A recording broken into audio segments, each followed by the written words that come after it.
I'm very excited about this session for two reasons. One, it very tangibly talks about the opportunities, and it also brings the whole story of enterprise from each one of our panelists. All personal favorites, all entrepreneurs with great grit and determination.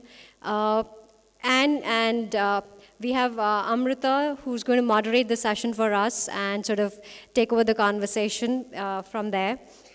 Just a quick introduction of our panelists. We've got Raj Kundra, who's flown down all the way, and the many hats he wears. But I think this is very exciting to have on board today.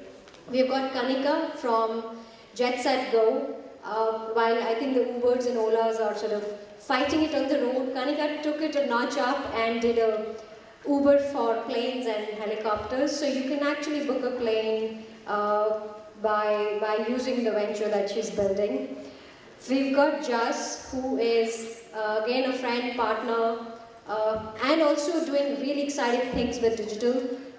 His company recently ran a campaign called Digital Desh, and I hope he shares a little bit about that. And he runs a company called Now Floats, a company that's literally taking every small and medium business online. In less than half a minute, 3 minutes, he's got some really interesting SLAs over there. And we've got Smita, and Smita is a serial entrepreneur and somebody who's super inspiring for a couple of reasons. One, I think she belongs to an industry which, from where I see it, is traditional now. IT services, QA, testing. And here's somebody who's reinvented herself to launch a product which is a consumer-centric. She's launched an app called Pool Wallet, which is an expense-sharing app. So I think a range out there, and this is what real Digital India is all about. This is what Women Build Digital Opportunities is all about. I won't take much of your time. Over to you, Amrita, and over to you, panelists. I invite you on stage. Thank you.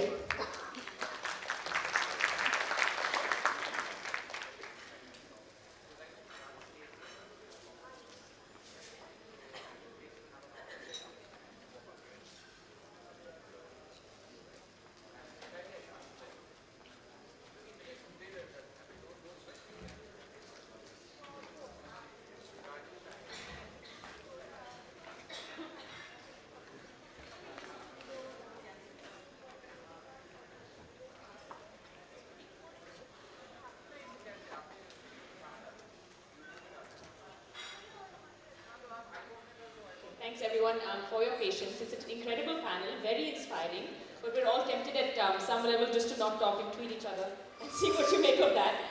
You can also be tweeting us your questions.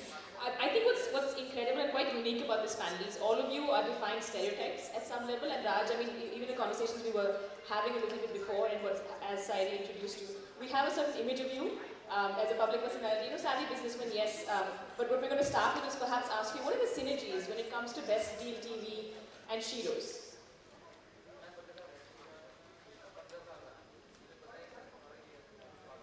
Good afternoon, everybody. Firstly, thank you very much for having me here. It's an honor and a pleasure to be on this panel. And I just love the initiative that Sheroes is doing. A big part of our business, Best Deal TV, is women empowerment. I work for my Shero, Shilpa Shetty. She's the boss of the company. I'm highly underpaid, and half the time it's in kind. But I love my job. The idea behind Sheroes and Best Deal Time Up was to empower ladies who want to work from home, ladies who want to get back into business, and give them something innovative, give them something interesting that they can really go and pitch and sell.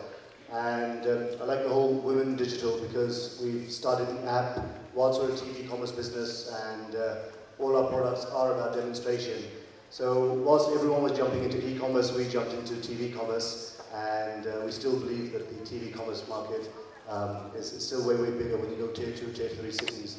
And the partnership with Sheroes enables us to get the lady power that we need behind us, our DCA agents.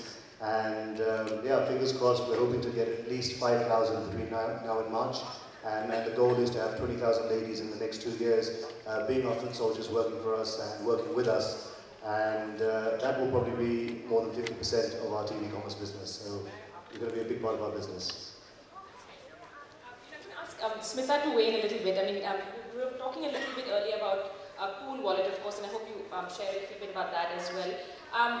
But in terms of, breaking stereotypes, in terms of being a disruptive influence, I think what we heard a little bit in the first with the keynote address and chat as well, and especially from the comment from the audience, which was that women are conditioned in many ways to think of themselves in certain roles. I know a lot of women have trouble, and we've seen this in, sort of leading onwards, this conversation that started about women not asking for money, not being conditioned to ask for money in the same way. But also there's been this whole theory that women aren't really good as mentors. That, when women are successful, and of course Shiro's proves this completely wrong, but when women aren't successful, there's not necessarily that model that you have of, say, the Old Boys Club, or pulling people up. And you said that's a very important part of what you're trying to do. Yes. I don't want to talk more about Pool Wallet per se about it, but first let's take a step back, and instead of looking at it from Pool Wallet's story or some particular product, let's look at it from the community itself. Look at it as a community. How fortunate do we feel as women that we are able to at least reach up to this platform? There is a huge mass which has not been able to do this even. And I'm not talking about those who are illiterate, or those who are digitally illiterate, or those who are really, really backward in rural areas. I'm talking about pretty much ladies in urban areas. I'm talking about a lot of those deserving ladies who actually deserve to sit amongst us, but are not getting that opportunity. And maybe some time back we didn't have enough leaders from women community, and therefore we were looking at them as a small community or people who are not able to mentor others. But I think today the things are changing. We have a lot of women leaders, a lot of them whom we follow, and we can reach out to them, whether it is from the international level and organizations like Lean In, or whether it is Shiro's in India, Sairi, and people like them. And it's our responsibility to a large extent that when we reach the next level, let's pull those who are somewhere in our periphery, and we can influence them and pull them out of their periphery and bring them to the next level. So, and that's pretty much happening. We just need to have the momentum going on.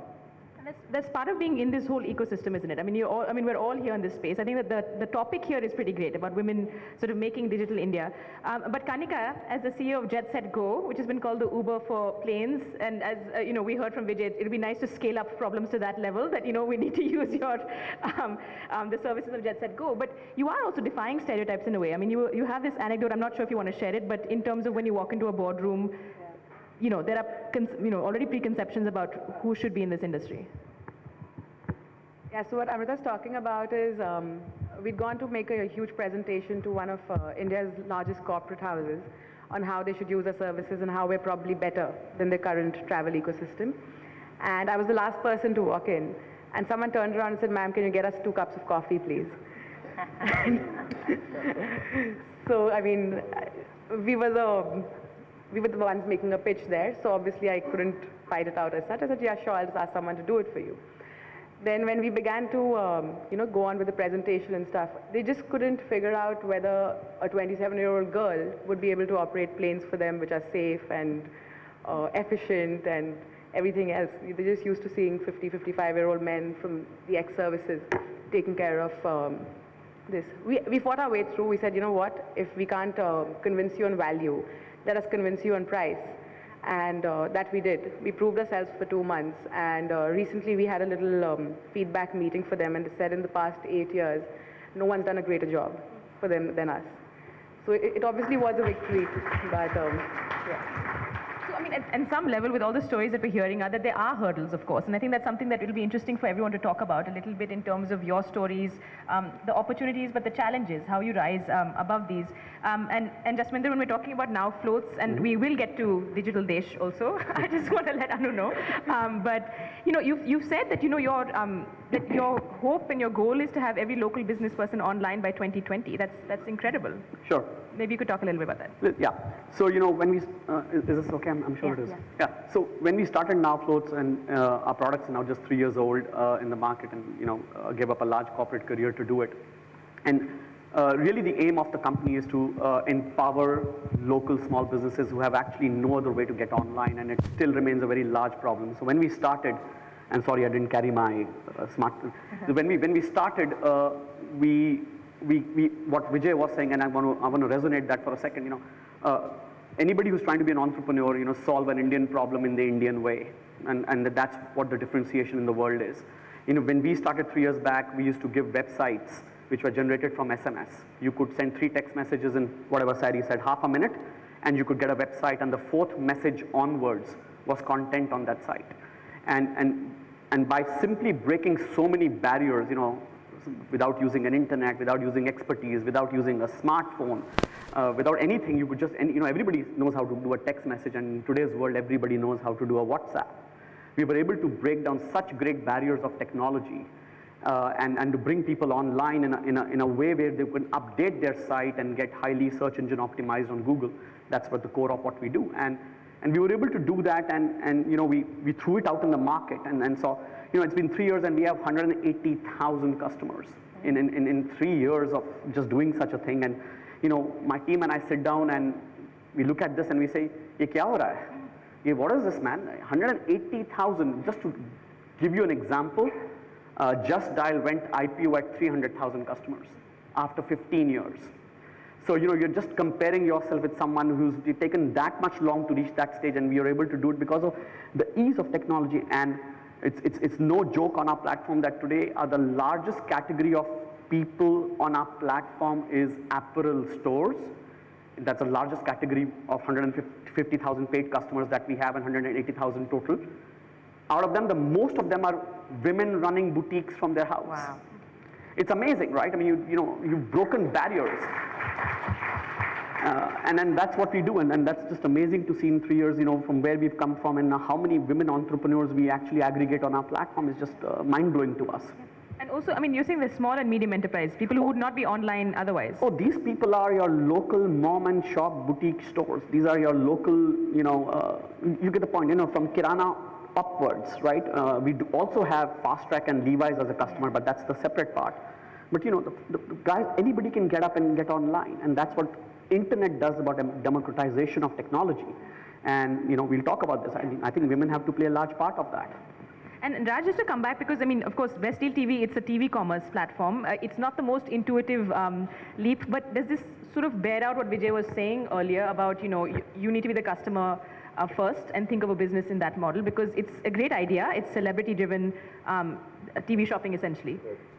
I think what we've seen in India and with brands is that cricket and Bollywood sells, and every second product is either cricket, Bollywood. It was under our nose. We thought it made sense to launch a celebrity channel. We have the celebrities. We don't need to pay out of our nose to get them on board. They trust Shilpa, Akshay, me, and they know that we're going to be pretty transparent. So the first leg, which we thought would be the hardest leg, was the easiest to overcome. And then for the customer, when you watch, I'm sure a lot of you turn on the TV at night and you see some balding man or some lady who wants to lose weight, and they say, "Arey, ye khao to aap patle ho jaoge." So there's a lot of scams that happen on TV, and it's very unorganized. So we felt by launching Best Deal TV, we can bring that confidence, because if Akshay, Shilpa, I, and various artists say something, they're going to put their money where their mouth is, and if we sell a product, it does what it says it does. TV commerce is about demonstration. If you're convinced by the product, by our demonstration, then we've done a great job. Unlike e-commerce, where it's just two-dimensional, you see a picture, a description. We are more targeted towards Tier 2, Tier 3 cities, because Tier 1, everyone's sort of online at the moment. But funny enough, even after going online, no disrespect to Vijay, but still 90% of our business is cash on delivery. So I don't know why, but hopefully soon we'll integrate Paytm. I think Paytm has done a fantastic job. We would love to definitely integrate Payment Gateway. We're in talks with them. And what we've achieved in just 7 months, the other shopping channels who've been around for the last 15, 20 years have not been able to achieve. And the biggest thing is confidence, and the ladies at home are comfortable buying from us. The maximum TG is 70% of our customers are female audience at home who shop, so thank you for your business. Very nice. And also because you got Shilpa on your side. I was just going to say, I know. Let's be honest about this, right? Yeah. It's a secret weapon, not the secret I was going to say, No disrespect to you. not at all. Vijay ke paas maa hai, Jack Ma, mere paas Shilpa hai. But also you were saying that, I mean, that you're also looking at, for example, from the Shearers community, direct change agents who would be women, you'll be tapping that. It's an entire ecosystem that you're looking at. Absolutely. So we're trying to create an Amway, but without going to multi-level direct channel. All our products, our exclusive products, will be available to agents who sign up with us. They can then go and further sell and on everything they sell, they get a commission paid every month to them. They have to take care of nothing. We do the advertising, they just book the order, we do the delivery, we collect the cash, and every month we reconcile your accounts. Lovely. So we believe that this army that we build will be, like I said, over 50% of our business will come from direct channel agents. Okay. And Kanika, I mean, you never know, there might be synergies there. You know, chartered a jet on Best Deal TV. Of course. You're also the BBC's 30 under 30 list. So I was just saying, it's quite incredible. So congratulations on that.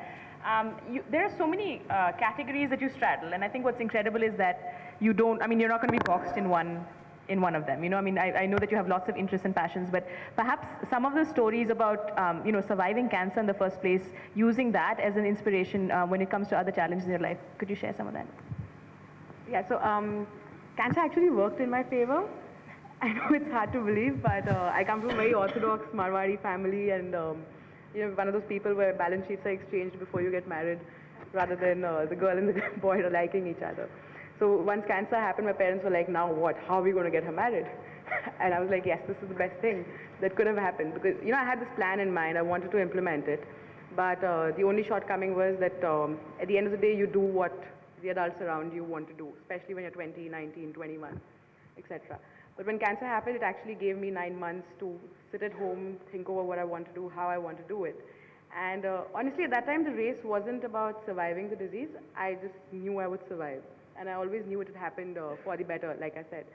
And the biggest learning from cancer probably was that, yeah, if I could beat cancer, then I can beat anything in the world. So when, you know, people come and tell me, why aviation? If you're a billionaire, you'll become a millionaire. I said, that's exactly what I'm here to turn around. I'll show you how aviation is profitable. And touch wood, we've been profitable even before we got invested in. So month on month, we're showing profit. You know, Smita, we were talking a little bit about, you know, and it's interesting that you bring up the family background at some level, because everyone has to kind of fight, whether it's social conditioning, wherever the pressures are coming from, you know. I think what's inspiring sometimes is to see the reason we all love role models is because they kind of challenge, you know, your imagination, your boundaries expand. You know, if I see you leading a, you know, aviation company, initially I was thinking of that 55-year-old man, you know, maybe, I mean, the next generation will be like, hey, that's a possibility. So I think that's quite incredible. But there is always, I think, and in many stories, that sort of tussle, right, where you're believing in something passionately, but you have to kind of stake out your ground. Correct. Thank you. Yes, I will agree with you that was a bigger problem. That is still a problem for, especially for women. As much as we would like to say, it's still a struggle. Whether to choose family, whether to choose work, how do you manage when I'm needed by the kids, when I'm needed by the family. But let me add here that this is probably the right kind of empowerment, digital India or digital Desh or digital drive. The digitization of so many services is the right kind of empowerment that actually helps a woman to be free of this choice. Can I work or can I take care of my family? Well, I can do both. And with pretty ease, I have so many services. Outsource everything that's not related to your kids or your husband, your laundry, your cleaning. Outsource everything that you can do away with, yes. And there are services, there are so many of them coming up, whether it's dry cleaning, whether it is cleaning, whether it is, I mean, urban clap, for that matter, you need anything electrician stuff. So just women can make their life easier and work better, be more efficient at work and with their family stuff, if they know all their tools and technologies. And digitalization is actually making that happen. I was shying away from talking more about Pool Wallet in this respect earlier, but let me give you a small snippet from my story. Maybe it would be of some use to you. I'm basically an engineer, computer science engineer, and got married when I was 22. And right before my final year's paper, my marriage was fixed and everything. And that didn't impact me in any ways. My placement was done. I was pretty much on my way to work.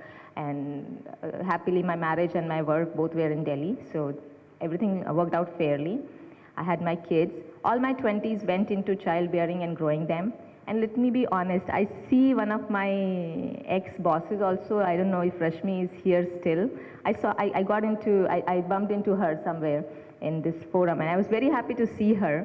She was one of my ex-bosses, and I was working with HCL Technologies back then. And I mean, it's the kind of environment that was given to me that I could actually make it happen for myself. After 3 months, 90 days of maternity, I was like, what do I do now? I have to go back to work, right? Because that's what is allowed. And the kind of people that I had there at my work actually allowed me to join back. And that was a major milestone. Had I not joined back then, and I extended and kept on extending and kept on extending, maybe I would lose my motivation to work, because that was my first child. I wasn't sure if I have to work, I have not to work. I wasn't experienced enough to understand whether can I handle everything. After my second child, I obviously had the confidence that I can do it. Now bringing it back to Pool Wallet. So as an engineer, I started working with various companies, RBS, Fidelity Investments, gained some financial understanding. I came up with one of my companies called QA Zone, which is a software testing firm. And it's not really touching the lives of a daily person per se. It's more of a IT services company. And that's what started to bother me after a few years. It did well. I'm looked upon as a respected person in my area of software testing, so that helped me in building my business. But after a certain time, I was like, okay, what more? That's in an auto mode. I'll keep growing. It's a services company, not a product company. There'll be I would say, standard growth line. It won't be a product, because in products, okay, let me say this. People say when you make products, you earn money while you're sleeping, because somebody is downloading, somebody is working on it. When it's services, you're only earning when you're actually waking up, you're working. So, but I was okay with that too. But somewhere I was passionate to touch lives of normal people. I wanted to actually go out and have those kind of consumers whom I see daily. Maybe my doodhwala, my press wali, my bai, some people. And frankly, that was not where Pool Wallet was born. Pool Wallet was born to share expenses amongst friends. And we have pivoted from there, all because of these ladies that I come across. Because we are obviously a wallet of wallets. We plug in MobiKwik, we plan to plug in Oxygen, and different wallets that we have. We have PayU Money on us, and we're planning to do the same with Paytm. So we have different wallets with us, and we allow our consumers to use any of those wallets to make the purchase or the share that they want. But besides that, we looked at a B2B side. There's so many small and medium enterprises which want to come online. Once they're online, they're taking online payments. How many of them are really in a position to act? And since there are a lot of ladies there, how many of them actually want to go out and integrate once with this wallet, then with next one, then with, and every other day there's a new wallet coming up. Every bank is coming up with their new wallets. So that's where the Pool Wallet was born. And then when we started to use it, I realized how many times do you really share? Because expenses to be shared online, how many times do you really share in a day or in a week? So this app is going to be used, say, twice a month, because that's what you share, right? Maybe not even that much. So to bring more usability, we actually made it a request payment and send payment stuff, which you can do it for everyone. And these ladies whom I see around me, especially my press wali, frankly, she actually made me think this. How about, because she collects the clothes, she does the ironing, she collects small amounts of money, and that's actually very much accessible to the entire family. She doesn't have an account of her own where, and it's not about banked and unbanked customer. Even as a banked customer, if you're carrying cash in your family, it's still something that has an access to all of the male members and female members, and you do not know if those people are allowing this lady who's actually earning this money to spend it the way she wants. So what we did was, we kind of pivoted and we started to think from the smartphones and the world there, we kind of pivoted to let's build a product that's not only for B2C smart customers, B2B SMEs, but our next step that we are taking forward is for such people who are, especially ladies, who are actually working in such conditions where they earn money, but it may not really remain to them. So we are allowing them to take online money with messages. So your press wali can actually give you a message asking for that money, and you just say pay with Pool Wallet, and whichever wallet you want to pay through, it's done, and it goes directly to her wallet. And we are actually encouraging them, even if they're not a banked customer, we are encouraging them to get a wallet and start using that wallet online for their own purposes. That's So interesting. So again, no, I mean, it's interesting because it's also giving the power, you're saying basically, of finances, which we know is a problem often for women, giving it back to them. And in that sense, it's also kind of like an Indian problem and solution in some ways. You know, Sure. some of these are very culturally nuanced. If we want to talk a little bit about digital Desh for sure, but also when we look at now floats and the way you're approach, and there's a lot of similarity in terms of the bigger picture, you know. When you're also, I mean, I think one of your investors did say that there's a unique mix of global and Indian in your thinking, in your app. Can you take us through that a little bit? Sure. So, you know, this is interesting in what you're saying, and I think we should talk separately. But I think the point is that We're all ears, Kamwali, we're listening, it's fine. that press wali, let's talk about the press wali. The press wali is still going to appreciate cash till she cannot use the wallet for another 20 things. Today, if you sit in that Uber or Ola cab, the guy says, "Sir, aap paise de dijiye." You've gone through that, right? He prefers cash because he knows aaj raat ko ghar mein chulha jalna hai. He needs that versus 3 days of what Ola pays and a week that Uber pays him cash, and you have to go deep into this driver's psyche. So it's going to happen, by the way. So we also come from the same ethos. You know, we remain very global in our thinking. We've got an office in Kenya, we've got a lab in Stanford, but we innovate for India. We were very clear about that.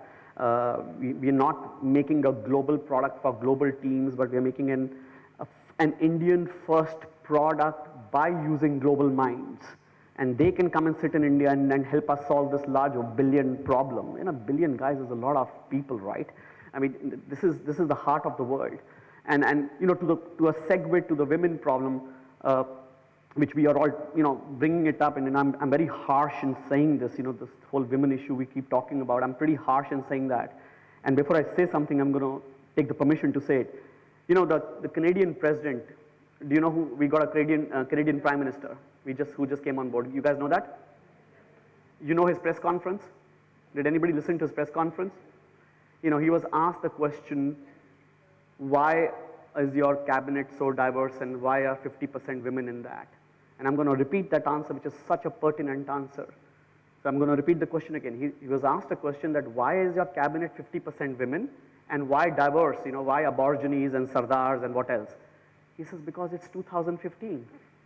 And that's the largest line you can say to anyone in a conference like this. It's 2015. There is no women inequality left, guys.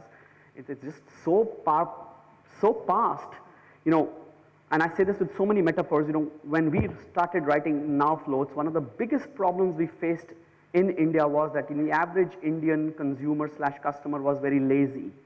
You know, we are a very lazy country when you come down to engagement, and, you know, we are a do-it-for-me country, right? We don't download apps ourselves other than WhatsApp, Facebook, and maybe Flipkart. We don't download apps, right? We're very lazy in finding on what's new. You know, and especially small businesses are very, you know, they're very overworked. All small businesses, entrepreneurs, women entrepreneurs, overworked. I mean, there's family, there's so many other things. We just become lazy over the years because we are overworked, right? And, you know, we were trying to solve this problem of how do we engage a customer to come back and update his site? There's a large problem on our table. It's the core of what we do. And the answer came from a 19-year-old girl, born, brought in Hyderabad, in our office for an internship. Of course, she went to the US and finished her education and came back. But 19-year-old girl, you know, I report to her almost. You know, and her name is Ria. And that product she created, which we patented when she was 19 years of age, is called RIA, which is Relationship Intelligence Agent. So we bestowed that IP, the intellectual property that we created, on her name, and she was just 19. So what I'm trying, there's so many myths about what can be done and what cannot be done, and just the, you know, there are so many inspirational stories around and metaphors around that, and, you know, I think the digital opportunity is a huge opportunity because now you can actually give the kapda to the press valley while you're doing a blog which is globally going to be used as a digital platform, and that's the future. I think, you know, India's finished the BPO cycle. I think we're on the digital cycle, and funnily the digital cycle can be run out of your houses, anywhere you are, from a coffee shop to your house, and that's the power of everybody being a part of that digital cycle. I think we're going to open this for questions. Sure. So we get a show of hands. But first, can you tell us a little bit about digitaldesh.com? Because Sure, that's the table gosh. I'm sitting at. Anuradha is going to kill me if I don't do that. There she is. So, you know, as Now Floats, we one of the things which not as a Nowfloats, as every entrepreneur should do and man should do every day, is that you get up and question yourself, and are you doing the right thing? I'm sure you do it. I'm sure you do that, and I'm certainly sure you do it. All of us, Sari does it every day and calls me in the evening and saying different things. But we all question each other. Our own success is questioned every day. And one of the things we realized about a year back was that, are even websites relevant? Why does anybody need a damn website, yaar? Aaj to WhatsApp pe log kaam kar rahe hain. What do we do? So we actually started a journey where we put 4 of our people, put them in a car in Amritsar, drove all the way down to Kanyakumari. In that car, took a month, and we came out with a report, what is called Inside the Internet of India. We met about 217 entrepreneurs, a lot of women, and you can see that in the report. And we went and spent time with each one of them and understanding, मतलब कि अगर खाना बनाना है सुबह तो बनाते हो, फिर दोपहर को क्या करते हो? There's a lady who's making food in the morning, दोपहर को क्या करते हो? So we wanted to know what is she spending her time on so that we can get that mind space into our head. And we were so astonished on what's happening in this country. There are 2 examples I gave to Smita, and I was, Amrita, sorry. And there are fishermen in Karwar. We all know where Karwar is? Tier 5 city on coastal Karnataka. Tier 5, Tier 6 city. Fishermen in Karwar are taking pictures of fish as they catch, and as they reach the shore, when they get the 3G signal, they WhatsApp it to all the restaurants, and they can buy fish through WhatsApp. And Saina from CNBC is here, who's coming on with the next journey. She's already, spoken to us about this. I'm going to get Shiros to be on our next journey. So, there is insights in this country which are so incredible. And as an entrepreneur, as a woman entrepreneur, the only time you got to spend is getting up in the morning, questioning yourself, and to do things which gives you inputs back to make your own entrepreneurial, whatever you're doing, to question that every day and to take that time out to spend time in learning your consumer, learning your customer, whatever it takes. We took this journey, we are taking the next journey, which Anu's taking in about a week from now, and we're doing this again along with Google and CNBC. But that's the crux of what we're talking. Spend time. I think women get so bogged down by they cannot leave the house, they cannot do that. This is 2015. Get out. Get out and do your work. Take an Uber and go meet your customer tonight. Just do it. Yeah, on that note, I would just like to add, because there's a valid point that there's so much of help available to us, and the only thing we need is to actually get up and go. Yes. I would just put a small stuff here. How many of us are actually entrepreneurs here? Okay. How many of us want to be an entrepreneur sometime soon? Okay, good show of hands actually. So the way I look at it is about like 60% are either entrepreneurs or about to be. The place we start is not idea. Do not try to start with an idea. Do not try to think, and to give me, let me give the background to what I'm trying to say.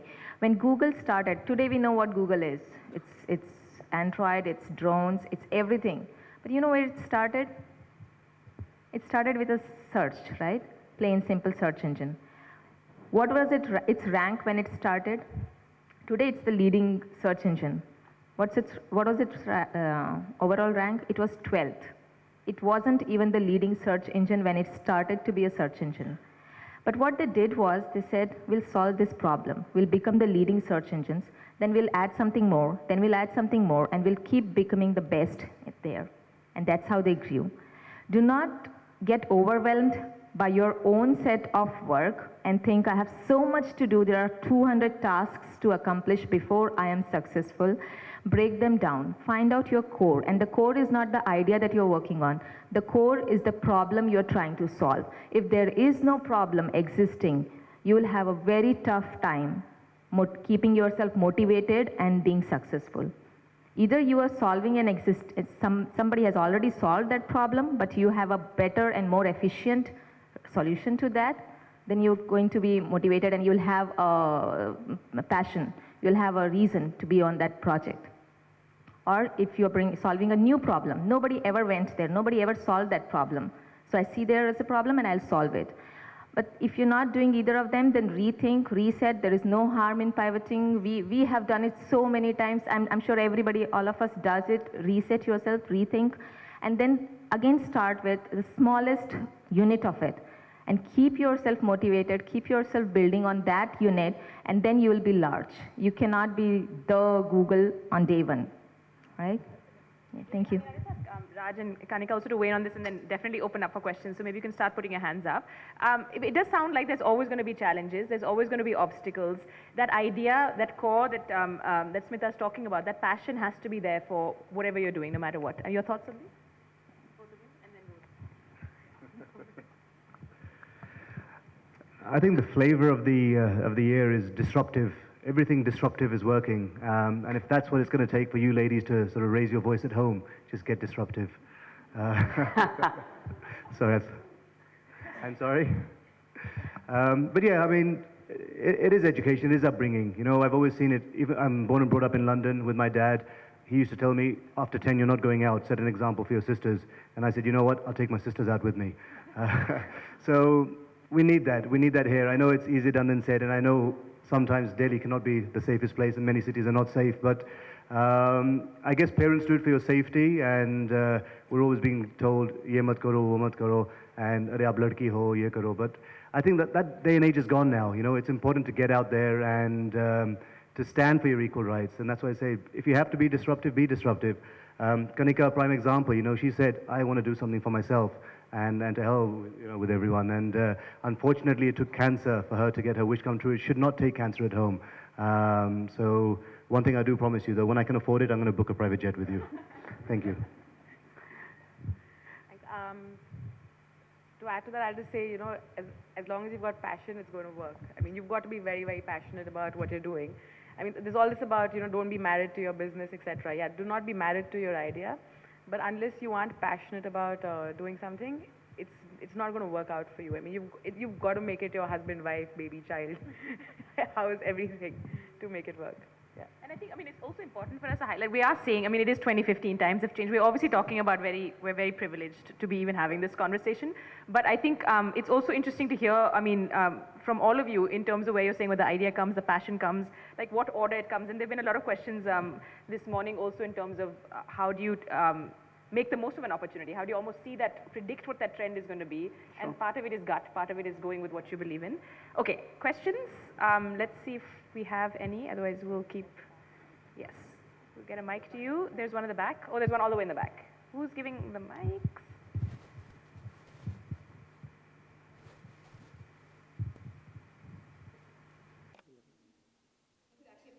So just a quick comment for Jasminder.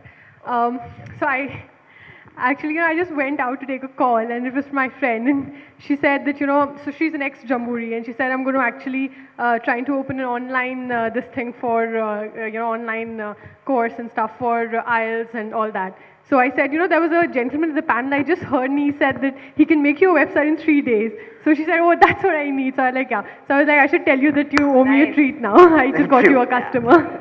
But you also have a lot of friends, I'm noticing this whole day. There's like a lot of, actually, there was one with the Paytm. Yeah, so I think I have a lot of stories. I'm a storyteller. Thank you. Thank you. There's Thank you very much. Yeah, hi. You know, TV is a medium of entertainment for most of the people. And I understand shoptainment is a very trending concept, but you know, converting to sales is a very major issue here. I'm myself a digital brand consultant, and for branding is still an intangible thing, and they don't understand it unless it is not converting to sales. So I can, you know, relate to that problem. So how do you break that, you know, that entertainment zone and convert it into sales?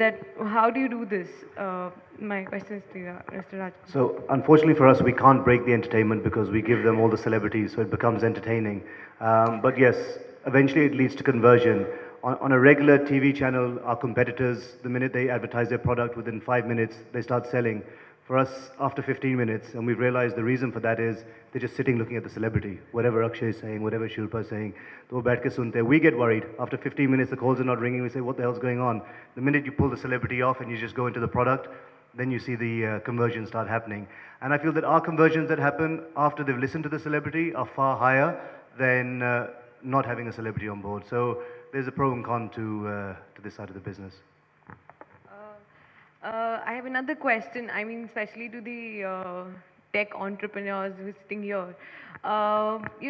It's we say it's digitalization, and the lot of startups were coming up. I think it's easier to get in these days in the tech field. I'm myself a computer science graduate. But it's very difficult to survive because there's always someone better than you working as hard and smart as you are, and the technology is evolving way faster than you can adapt to. So how do you cope up with that challenge of, I have a lot of startups as my clients, and all of them face this problem. I mean, how do you cope up with the challenge to adapt as fast and then, think of idea?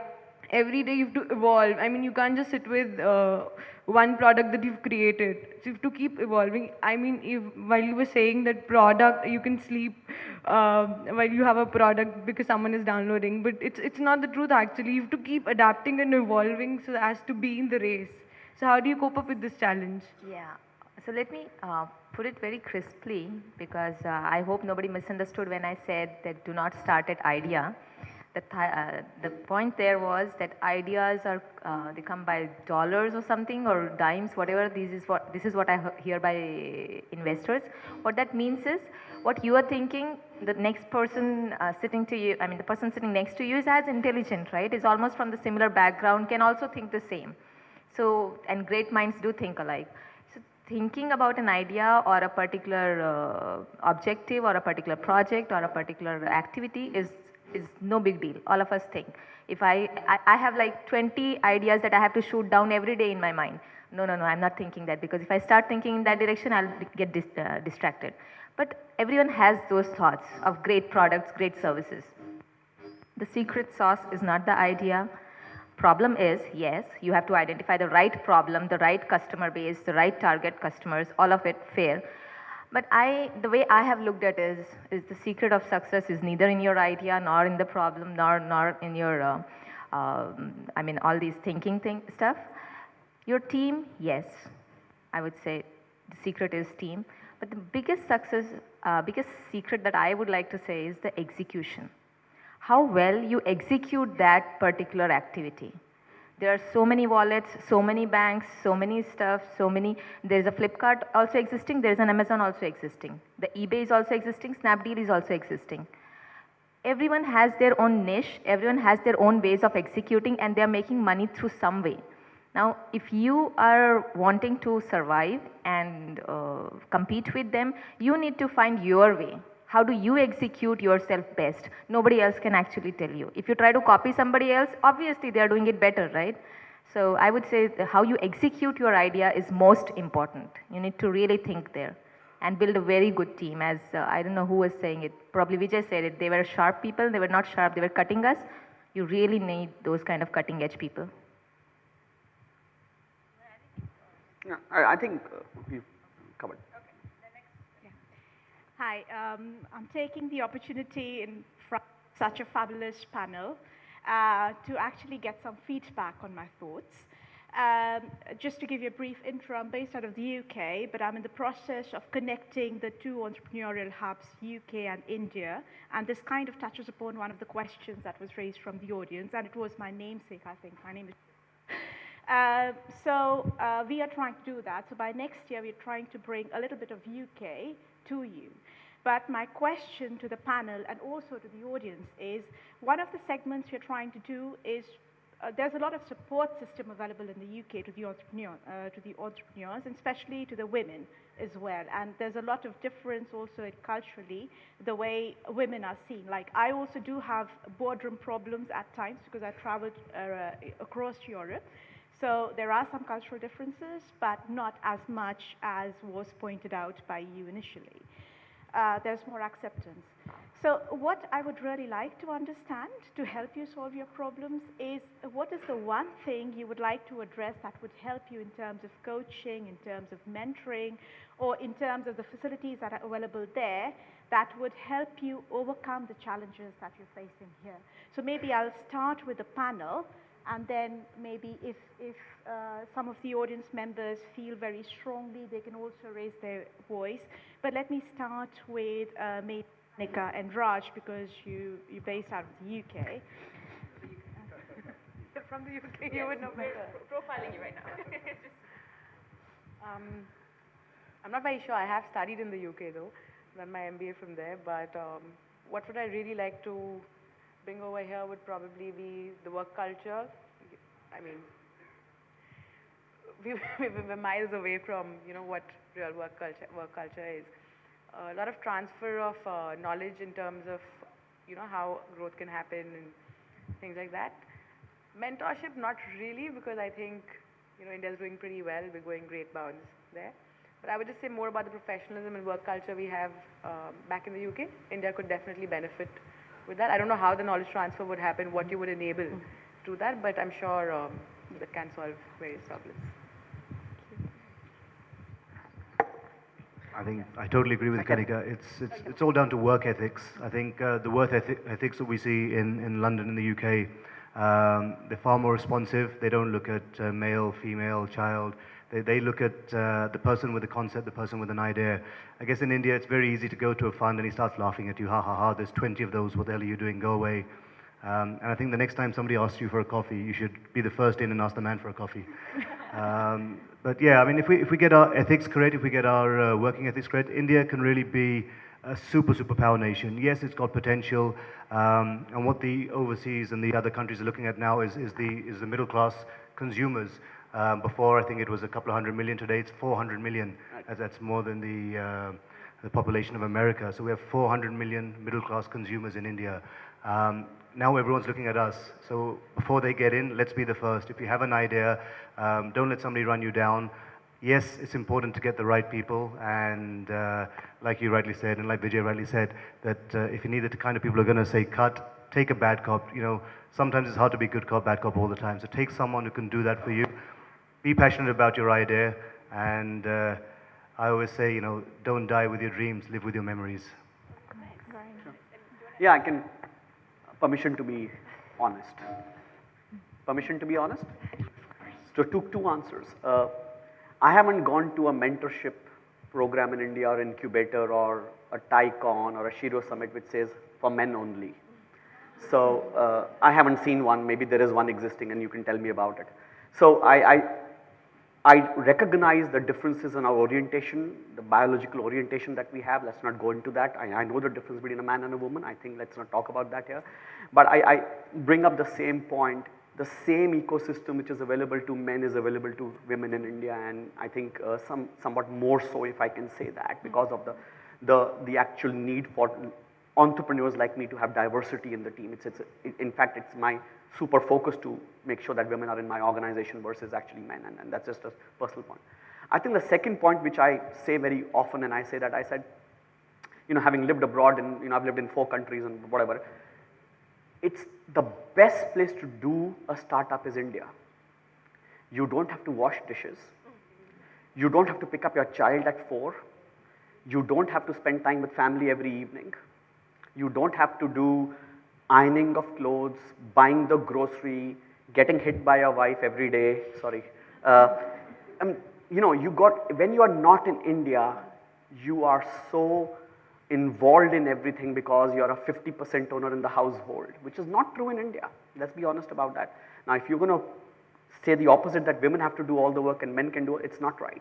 Because in this country, women can also get the maids and the help and everything else and go and get something done, right? So this country is an amazing country to get time out. Which country on earth allows working people to come home at 12 in the night? Which country allows it? Husband or wife? Have you thought about that? It's probably only our country. So this is the best place, the best environment to go do a startup, because you can outsource so much of stuff which is not available in the foreign, in other nations. So this is just my view. I think we are in a very big advantage as a country to do what you want to do. I mean, there's so much of ecosystem. Okay, there was a question there, and then perhaps people can come and chat with you with their perspective. A couple of questions this side.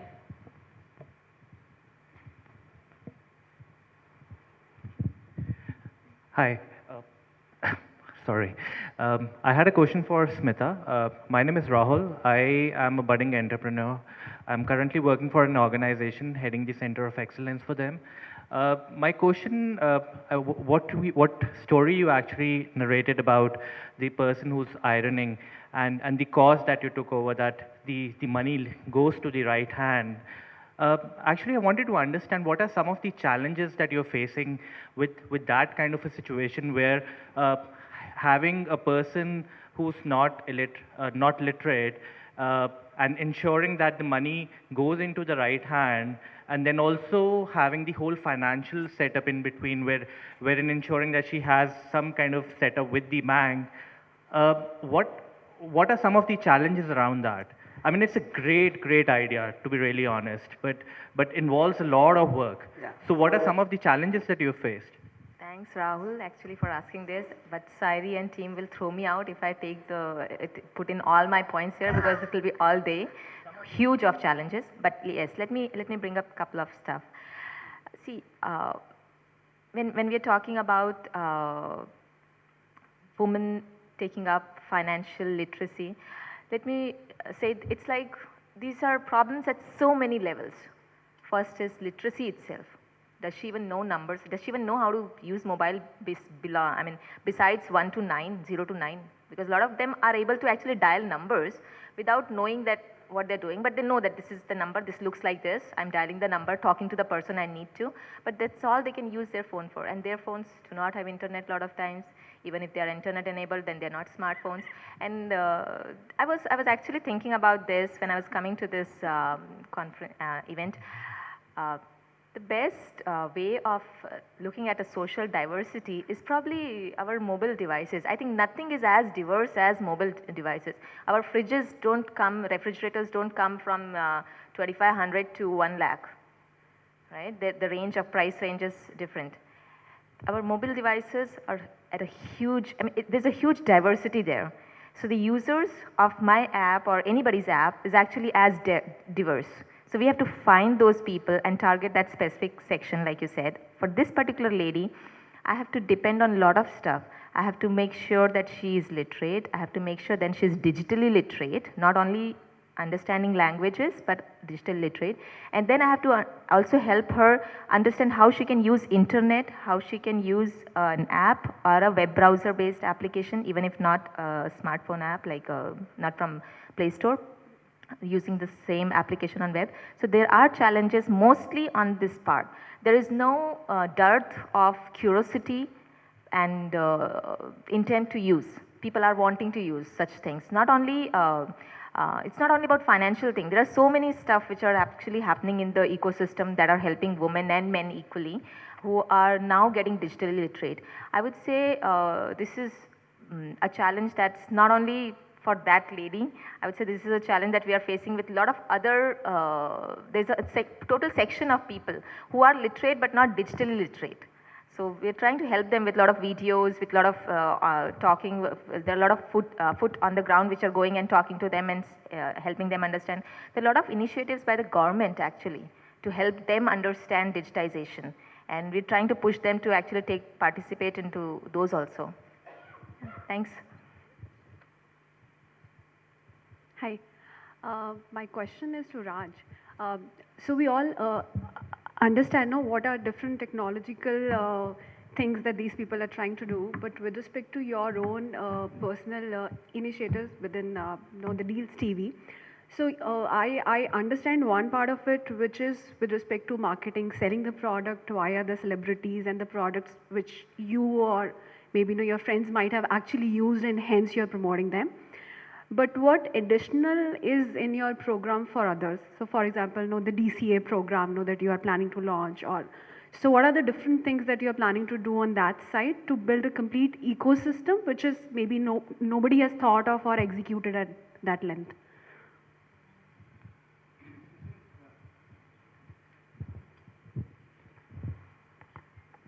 I know, gosh.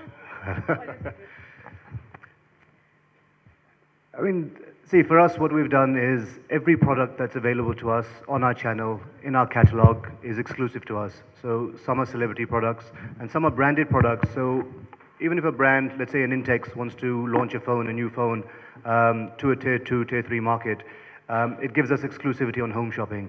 So So we make sure that if any product, we can guarantee that when our DCA goes to the market, nobody else can say, oh, but we've seen this product cheaper. So we give price, we give variety, and the biggest thing is the demonstration on every single product.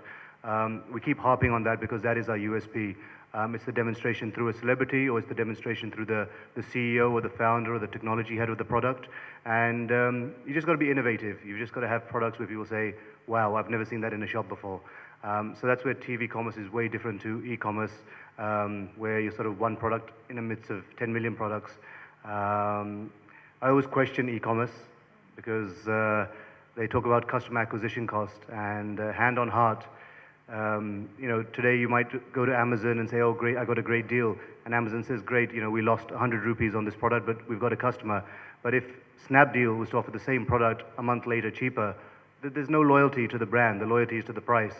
And that's why I believe that the more unique you are, the more exclusive products you have, the less chance of losing a customer. And yeah, just keep reinventing the wheel, I guess. Like a curated experience almost, right? Okay, so we have some questions this side. There's a young man there, there's Ruchi, and also in the back, please don't feel discriminated against, just put your hand up or walk towards the mic. One and then two.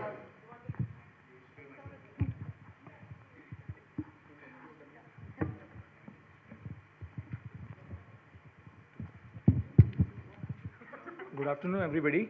I have a very basic question because, like Smita asked, at some point I want to be an entrepreneur. Still, I am a small fry of 2 years of experience. But I have read that being an entrepreneur, one of the basic challenge which every entrepreneur faced is, you know, hiring a proper employee, maintaining that pool of employees to carry forward, to be with them and take their growth and have their growth. So my question is, any of you have faced this challenge and how strong this challenge is?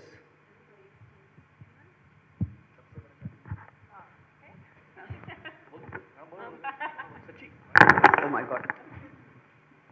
That is the IP. That is the secret sauce. If you've cracked that, then you can do anything you want. What are the strategies to correct?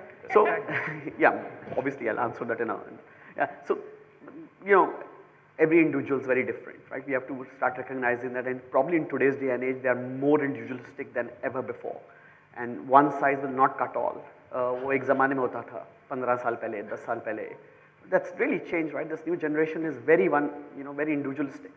So I think there is no real secret sauce, to be honest with you, except knowing these small things and becoming that, being that, maintaining your human touch with people. As long as you do that and you're able to have that respectful conversation, people will, stay with you. Obviously, purpose matters, money matters, location matters, kind of job matters. Obviously, all that will matter, but what will override is this. Thank you. Thanks. Good question also. No secret sauce. Ruchi? Yeah. So gender pay gap is a real problem in Bollywood, in Silicon Valley, in corporate, and that really affects women in the society at large. There are many budding entrepreneurs, future founders and CEOs sitting in this room. My request to panel members, please share a few words of wisdom. What would you tell them how to tackle this problem and how to make sure from the beginning there is equal pay for equal work? Maybe we can all give it a I don't think any of the founders in this room would really differentiate pay or equal work for equal pay. I mean, like I say, it's 2015, so today I would never decide an employee's salary based on whether it's a he or she. It's all about what you bring to the table, how much you qualify, and what you're contributing as a team member. I think we've gone beyond that age, of anyone differentiating on the basis of. Having said that, though, I think that part of the problem becomes, and again, speaking in this sort of rarefied space, and of course none of you would discriminate, but I think what Rich is talking about is also part of a bigger problem where, for example, you're underpaid from the start sometimes.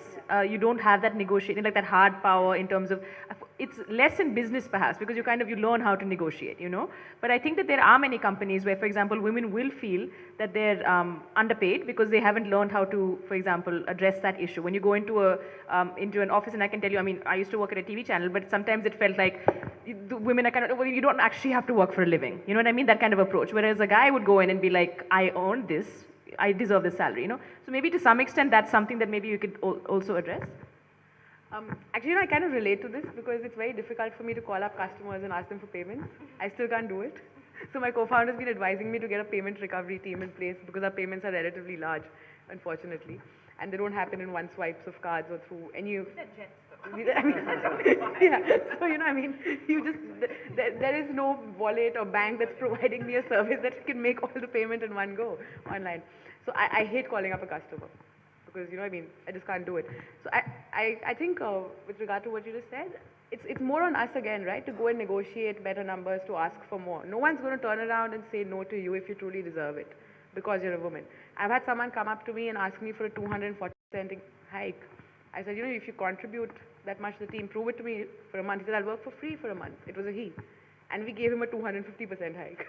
That 10% made a massive difference. But yeah, so I think that onus falls on us to go and negotiate and ask for as much as we can. I know it's very difficult being a woman for some reason, but I'm learning. So I'm sure all of us can. Sorry, I'll just add small points to your stuff. If there is a term, there used to be a term called glass ceiling that was used for all such discriminations. And I was asked this question way back when I had just quit my job because I was a salaried employed then. And I gave a very quick answer to that I have a diamond head, so I can cut through that glass ceiling. So I don't care. But the fact is, yes, there does exist some bit of it, and that exists in the minds of those people. There is no such policy which says that women should be given lesser salaries. There are certain people, and maybe some men and women who think that maybe woman is putting in less, she's going back on time because she has family commitments, so she's not putting in enough late night work or stuff like that, so the discriminations happen. But these things are very much cultural change very cultural, and this will take a mind shift change, frankly. And that's getting smaller in percentage, and it's a very good thing to happen. Secondly, like she said, that women have to negotiate, yes. We say there is always behind every successful man, there is a woman. So who is behind every successful woman? A whole family. A whole family. You have to grow your girls like that. You have to teach them to negotiate. You have to teach them to ask for what they deserve. And you have to make sure that that lady actually grows up into a confident woman who asks for her share. And as women, we need to not only make friends, but network. There's a difference between making friends and networking. So that will help. Once you get into networking, you will understand how you could actually make the best of it. Thanks.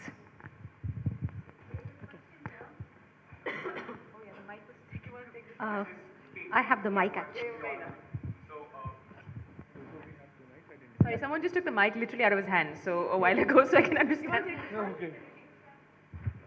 Okay. Now he's doing it again. What? We can give one of these. Just take this one, please. Okay, I'll finish and then you can take. I run an executive search firm, and one of our focus areas is to help startups hire senior level talent. And one of the challenges we've been facing with startups is that the money is always limited, and they want to attract the talent. And what really happens is that money can't really attract the best talent. One of the solutions we've been constantly to startups is to use women and specially abled people also, who could probably come in for 3 days in a week for you to work. They do your strategic work, and for your tactical work, you can have somebody else. The salary will still not be much higher. It kind of gives you that option. We've been successful in running that model, and we have financial controllers placed with companies who actually are shared now. But we found it a real struggle to actually make startups and make entrepreneurs understand the value that you can bring to the table by getting people like this. So I want to ask you guys, how open are you guys to hiring, and I'm talking about mid or junior level talent. This is senior level talent, could be CHROs, could be CTOs, could be, other senior level talent. what we feel is there's a huge potential. There are a lot of women out there who cannot do, the full-time role that they were doing earlier because of certain challenges at home. They're still available for 3 full days, perhaps even a 4th day work from home. This gives you great opportunity to get somebody, let's say at 50 lakhs coming to you at 30 lakhs now. But even then we feel that, a lot of startups give us this answer, no, we're probably not ready for it, or, maybe at a later stage when we grow really big, but not right now. So my personal perspective, certainly. So, and I do work with some 3-day-a-week people, just on the side note first, but I'm not fond of it, and I tell you why. Startup hard, superbly difficult, right? Yeah. We all know that, right? Yeah. Superbly difficult. I am expecting someone to work for me 9 days a week. Sure. So usse kya hota hai? I am trying to find the orientation of the person that when she's taking a shower in the morning, she's thinking about the startup. When she's going home, she's thinking about the startup. That's the kind of people I would like to attract at the startup stage, sure. Right? So you're talking about a staging thing, right? Once, we are 3 years old, now we are more open to the 3 days a week. But in the first 2-3 years, I'll be damned if I get someone for 3 days. Because I don't want to outsource. It's like same thing as outsourcing, it's like saying, can I outsource my HR in startup? You cannot. Can you outsource a design team in a startup? You cannot. That's the IP you hold. So, you want people to be fully involved in 3 days. By the time this 3-day person comes back, the next week, I would have pivoted twice. So the problem is a staging problem, in my humble opinion, it's a staging problem. I think you should attack the startups which are 3 years, 4 years, Series B stage.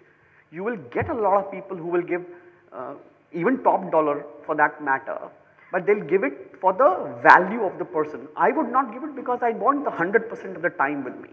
So that's just my opinion on why I would, in a very early stage not pick someone who, but that said, I think there are a lot of jobs which can be given out for 3 days a week and that flexibility, and that's what we're talking here about, So I have a rule in my company where we have no timing to come to office.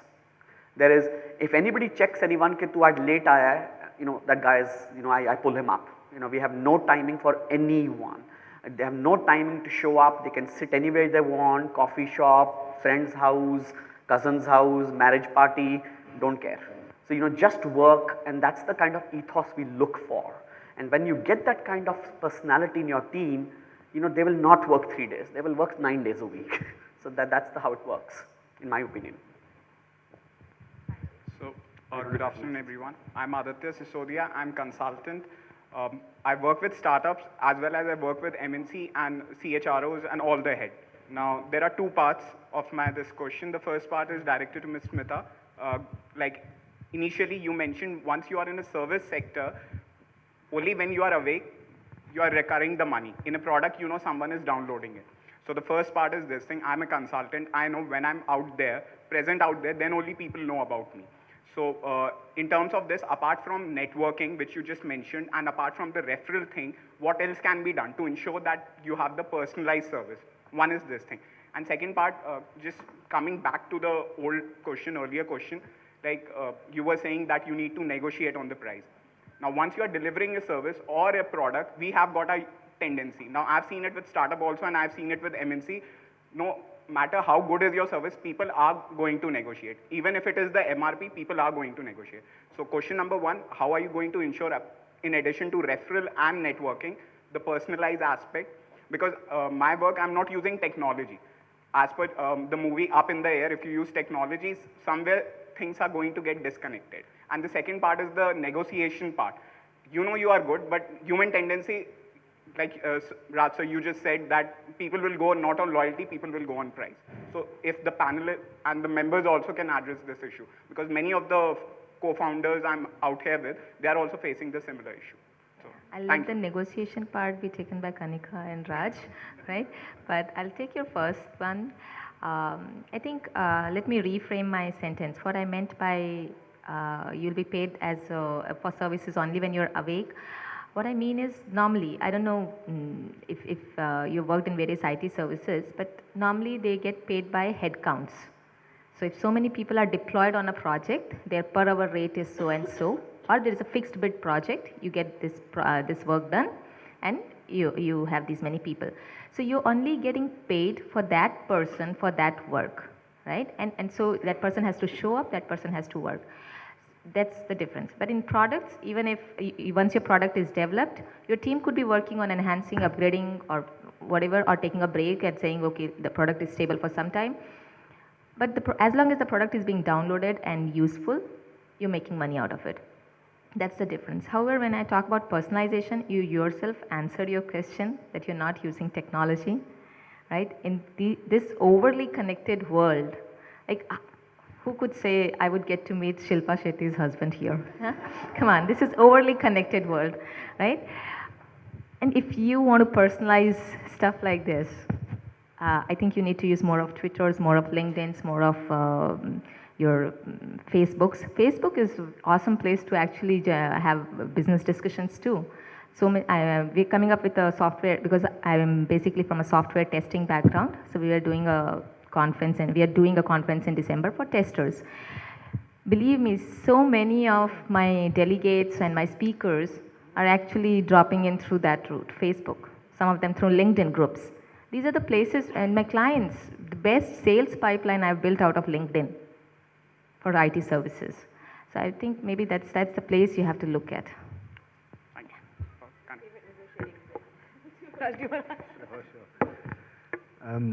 Honestly, I think it's the best time to be a consumer at the moment, because the kind of discounts you have, the Flipkart billion-dollar sale and this and that. I personally know about 20, 25 vendors that sell at 100 and they can buy it back on Flipkart for 95. So I don't understand this business. Unless you have really deep pockets, it doesn't make business sense. And I agree with the Kishore Byanis of the world that bricks and mortar, your TV commerce, and these are sustainable models. E-commerce, with all due respect, I don't know how long it's going to work until you can keep burning money, and eventually you'll list, but there'll always be one guy who's going to take the hit. So yeah, you've got to negotiate hard. Price is going to matter, but until you have these sharks in the market and until they don't expire all their money, it's going to be a consumer market. So who is a better negotiator, male or female? It doesn't boil down to male or female. It boils down to sharks or no sharks. I mean, be it, it's the e-commerce players at the moment to have the last say, so it doesn't matter if you're male or female. There's some questions in the back, and we're just going to do a quick time check because I know we're a little behind. So maybe 2 more questions, is that fine? Yeah, one more question here.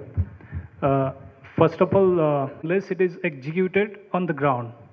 But the case is, while we are finding innovative solutions to certain problems, we are actually getting ahead.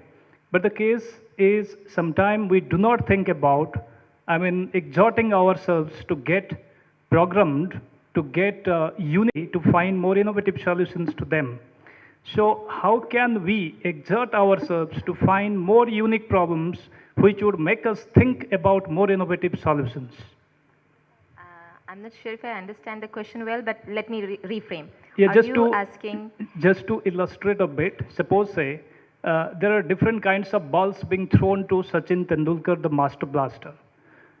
If we would be diversifying the kind of balls that are being thrown at the master blaster, it would be testing his limits of, it would be trying his batting skill, and he would be coming up with more innovative shots to them. So the more unique the problem, innovative would be the solution. So how can we program ourselves to get more unique problems? That is my question. Okay, I'm not sure if, okay, let me answer you and then see if we can actually, if I'm hitting the right point. But if I knew that this particular idea is going to fetch me million or billions, all of us would be doing it, right? To be able to just hit upon that particular idea which is going to give me billion, it's not something that you can predict with astro or some numerology or something. It's not going to work out. The prediction doesn't work like that. You have to be smart, you have to iterate quick, you have to understand what your product is, what your market is talking about, and you have to listen to the feedback and respond quick before you lose that customer. So you don't build unicorns by saying, okay, unless obviously you are Tesla and you built, you built something which is very unique. You had huge. You have to understand the market, take the feedback, pivot, pivot in the right direction. So hear clearly what your customer is asking for, what they are saying, and then pivot accordingly. And if you're doing all the right things, I don't see a reason why one should not be a unicorn. And I think that might have behind. Sorry, she's been waiting for a bit.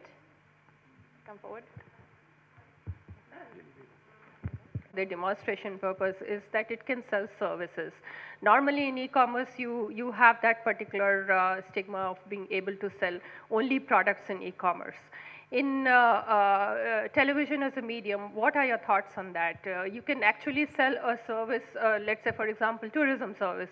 You can actually show a video and a beautiful program around it to really sell the destination.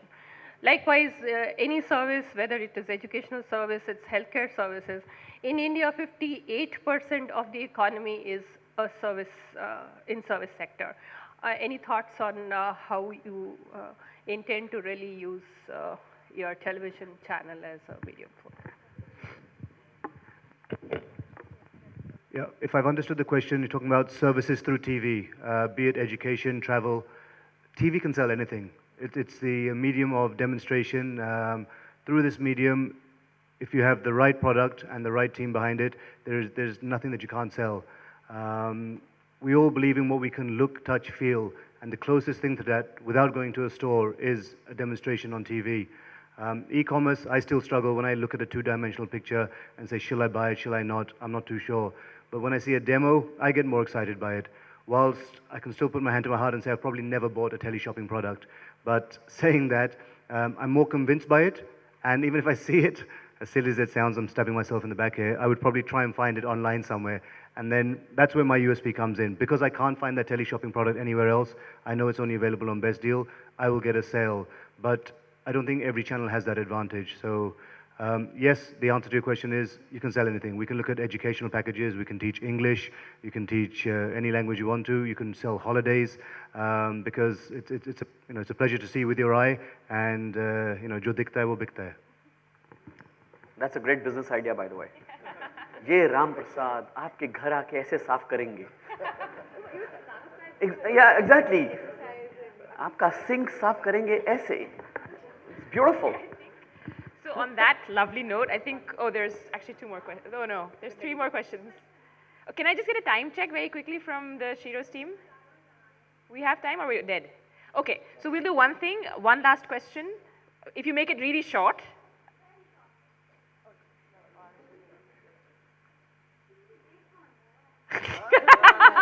Oh boy.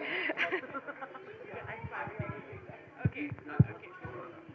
How much time are we?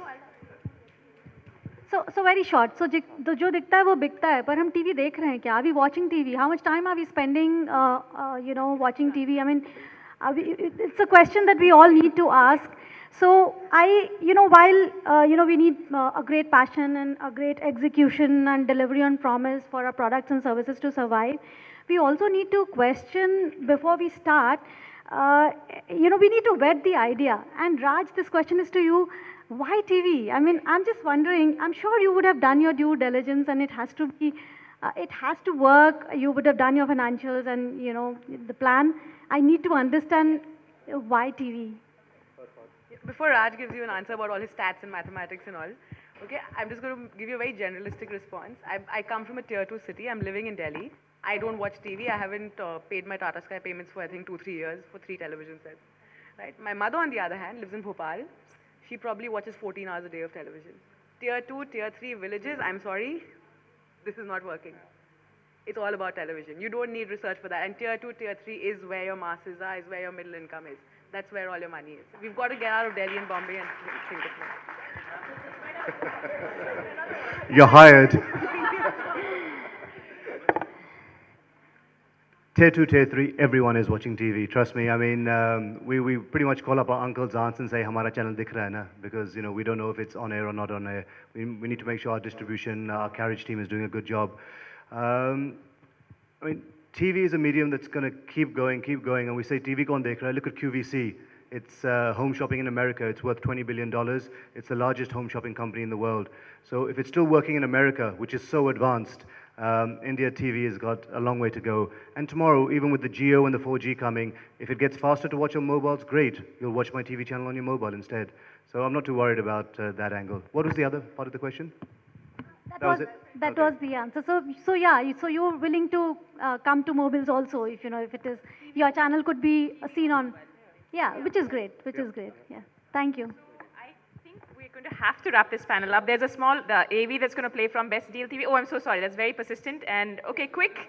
And I'm okay. Go for it.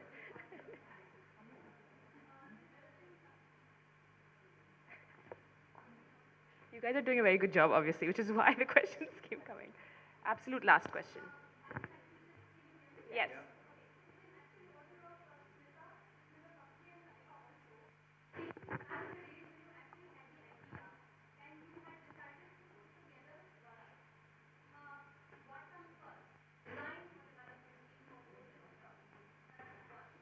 Maybe just one part of the question.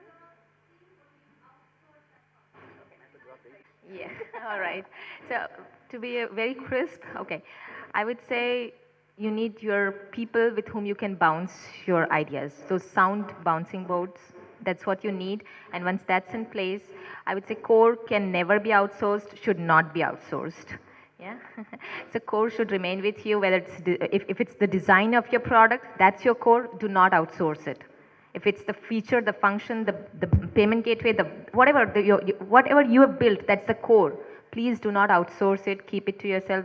And before that, yes, talk to your potential customer. At least make a list of 100 people whom you think these could use it. Talk to them. If you still feel after 100 interviews that yes, this can be used, go ahead, build it. And out of that 100 people, 5 will join you in your team. That's my personal guarantee to you. Make a phone call to me. You talk to 100 people, 5 will join you. It's just my guarantee. Yeah, never outsource. Even if you can't afford it, you've got to figure it out. You've got to have it in-house. And design development, it all goes hand in hand. You just see everything, you know, the number of iterations that keep happening. As you develop more, your design will change. As you design more, your development will change. So. Okay, and we're going to stop outsourcing the mics now. We thank you so much. Thank you to our incredible panel. There will be an AV playing. Thanks so much.